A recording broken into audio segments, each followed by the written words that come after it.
বিভিন্ন ভাই ও বাবারা, আজকে মৌসুম খারাপের জন্য হয়তো সভাটা ঠিকমতো পরিচালনা করতে পারলাম না। যাই হোক, আপনাদের সামনে দুটো মূল্যবান কথা বলবো মুর্শিদাবাদ জেলার পক্ষ হইতে। আপনারা ভাই জানেন, আমরা মুর্শিদাবাদবাসী, যেটি বাংলা, বিহার, উড়িষ্যার রাজধানী, নবাবের দেশ। এই নবাবের দেশকে আর বর্তমান শাসক দল ও বিজেপি সরকার লেবারের কারখানায় পরিণত করে দিয়েছে। এই লুটে যারা গরিব মানুষের খাজানাকে যেভাবে লুটছে, এরা এক শ্রেণীর মানুষকে অর্থশালী করে দিচ্ছে আর আমাদের মতো মধ্যবিত্ত মানুষকে নিচের দিকে ফেলে দিচ্ছে। এদের দুর্নীতির কথা যদি বলতে লাগি, ইতিহাসের পাতা ফুরিয়ে যাবে, অথচ আমার এদের দুর্নীতির কথা শেষ হবে না। গম চুরি, চাল চুরি, ধান চুরি, আটা চুরি, আবাস যোজনা চুরি, বিধবা ভাতার মায়ের যে 2000 টাকা পাওয়া যায়, সেখানেও কাটমানি খেতে এরা দ্বিধাবোধ করে না।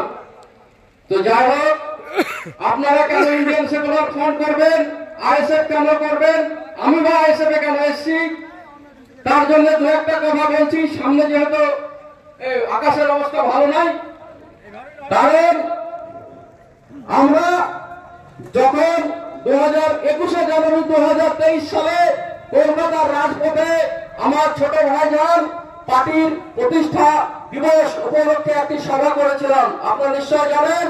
ওই সভায় আমি মঞ্চে উপস্থিত ছিলাম।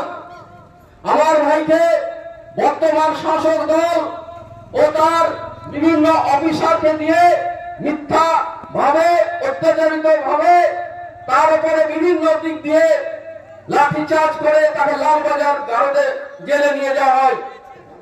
লালবাজারে নিয়ে গিয়ে বিভিন্ন আধিকারিক, বিভিন্ন দালালের মাধ্যমে মাননীয় মুখ্যমন্ত্রী মমতা বন্দ্যোপাধ্যায় আমার ভাইজানের উপরে প্রেসার সৃষ্টি করেন যে তুমি আমার তৃণমূলের ঝান্ডা ধরে নাও এবং তোমার কি চাওয়া আছে, তোমার ভাইয়ের নলেজ সিটিতে কত কোটি টাকা লাগবে সেটা আমরা দিব, তোমার ভাইকে এমপি পাঠিয়ে দেবো দিল্লিতে, তোমাকে মুখ্যমন্ত্রী বানিয়ে দেব, তোমার বাড়ির আরো যারা আছে তাকে এমপি বানিয়ে দিল্লিতে পাঠিয়ে দিব। আমার ভাইজান একটা কথাই বলেছিলেন সেদিন, আমি এই দলটা করতে এসেছি পিছিয়ে পড়া দলিত, আদিবাসী, হিন্দু, ওবিসি ভাইদের জন্য, আমার নিজের জন্য না। আমার 8টি জেলার জন্য কিছু চাওয়া আছে, সেগুলিকে আপনার মুখ্যমন্ত্রীকে বলুন পুরো করে দিবে। আমি আজকে আমার এই আইএসএফ নামে দলটাকে উঠিয়ে দেব। আপনার মুর্শিদাবাদবাসী, আমার ভাই সেদিন কি বলেছিল আপনাদেরকে জানার দরকার। আমার ভাই পশ্চিমবাংলার ভাঙড়ের বিধায়ক, কিন্তু উনি ওই দিন বলেছিলেন এই মুর্শিদাবাদের মানুষের জন্য তিনি বলেছিলেন। মুর্শিদাবাদের মানুষের জন্য তিনি কি বলেছিলেন?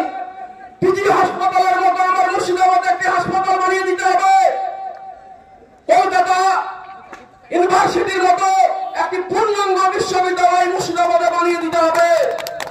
তাছাড়াও আমার গরিব ভাই বোনেরা চিকিৎসার জন্য যে কলকাতায় গিয়ে চিকিৎসার অভাবে নীলরতন পিজি হাসপাতালে মারা যাচ্ছে, তার আপনাকে দায়বদ্ধ নিতে হবে। তাহলে ভাইজান বলতে পারতেন তার বিধানসভার কথা, কিন্তু তিনি বলেননি। তিনি বলেছিলেন 8টা জেলায় 8টা উন্নত মানের বিশ্ববিদ্যালয় বানিয়ে দেন, 8টা জেলায় 8টা উন্নত মানের পিজি হাসপাতাল বানিয়ে দেন। তিনি নিজের জন্য রাজনীতি করতে আসেননি। তিনি কোন পরিবারের ছেলে সেটা আপনারা সকলেই জানেন। আমি ওই রাজনীতি করতে আসিনি নিজের স্বার্থে। কারেন্ট চলেছে, কারেন্ট চলেছে। ঠিক আছে, ঠিক আছে।